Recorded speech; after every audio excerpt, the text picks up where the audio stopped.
Di ka pwede magreklamo. Ako ang iyong amo. Tipong kahit di ka DDS, dapat lang malinis ka magtrabaho. At pakatandaan mo na kung saan ka kumakain, doon ako tumatae. At para ka pang asong nakatali pagkat di ka kakain hanggat di ko sinasabi. Sige na! Layas na! Ento na kontrata!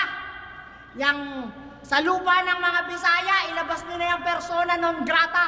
Walang pa kayang akata pagkat wala nang balak pang bumaba sa lugar ng mga muchacha. Sige mo kunot no. Nagsasabi lang ako ng totoo. Huwag kayong magalit sa akin dito kung ba't sa lahi nito may ganitong pagtrato.